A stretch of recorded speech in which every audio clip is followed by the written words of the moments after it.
Alright, so this is my vlog for today. I actually thought that I would be leaving Oregon in a couple days and I would have a little bit more time to sort of visit the family and stuff like that. But I got a call today around 2 o'clock that all my stuff's going to be there tomorrow at 8 a.m. So I kind of had to rush out. At first I was going to just rush and drive down there, but my car's full of some kind of valuable stuff, so I'm actually going to fly down there, get the stuff, and then fly back and then drive down next week. So it's all pretty chaotic. As you can see, it's daylight. Here, I'm in the car right now, headed to the airport. It's a nice change of pace, given my last videos were all at night, except for the Shark Tank one, so that was like 3 days ago. Yeah, so I'm probably going to do another video here at the airport. I had planned on actually making this really cool video today in Corvallis, but yeah, plans change. So in 3 hours from now, 4 hours from now, I will actually be in San Francisco, headed towards a place to stay. Alright, so I'm sitting here in the airport, talking to my phone. I'm about ready to leave for San Francisco, and like literally this sort of wave of nostalgia hit me while I was waiting here. So I thought I'd make a quick video. Got a funny story about a wolf, a lion, and a hawk all entering the bar, right? So a wolf, a lion, and a hawk all enter the bar. So there's admittedly a few people from Washington that I'm thinking about right now.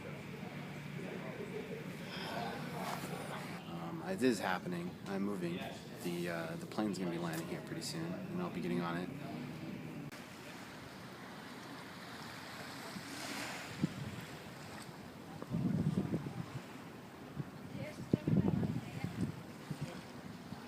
Alright, so I finally made it to San Francisco.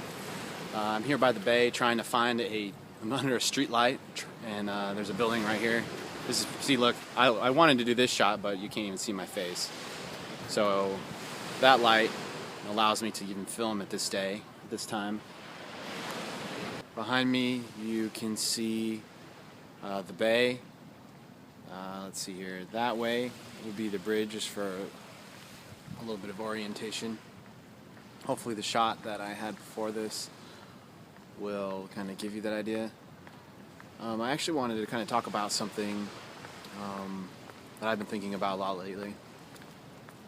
And that's actually the topic of love, but not love itself, because I don't really want to talk about that, but actually it's sort of evil cousin, attachment.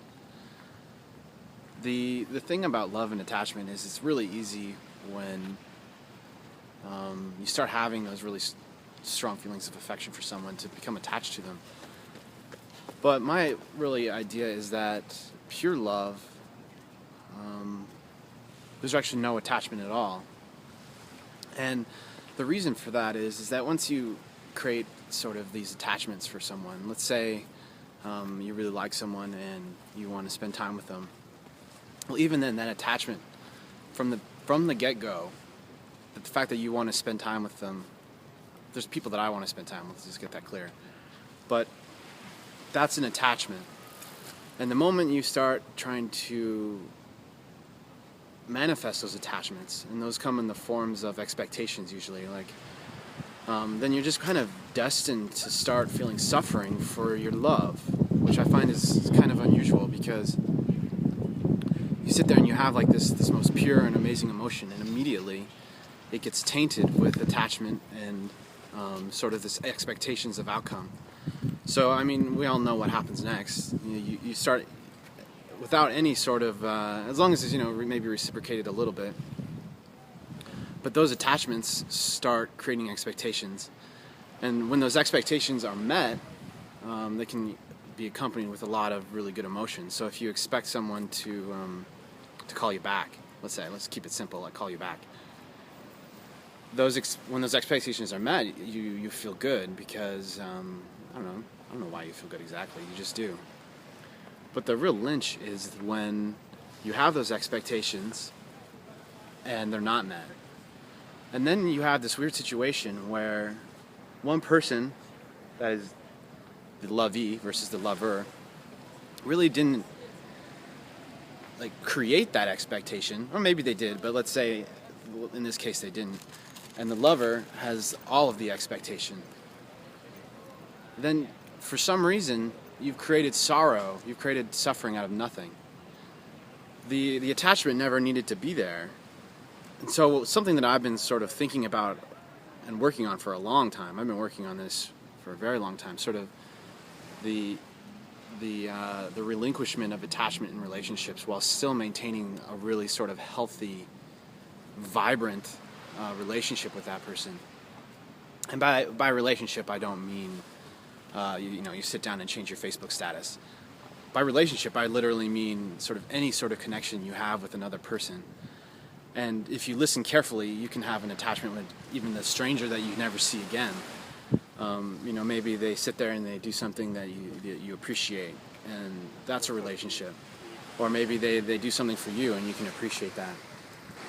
It's this attachment that you kind of need to get away from. And if you can really love another person without that attachment, without expecting them to do anything, literally nothing, you don't expect them to do a single thing for you, then you sort of create this inner love that's completely different than romantic love or any other type of love other than that. Because you're not setting yourself up to feel suffering later. So at any given moment, there's just no suffering. It's all love, baby.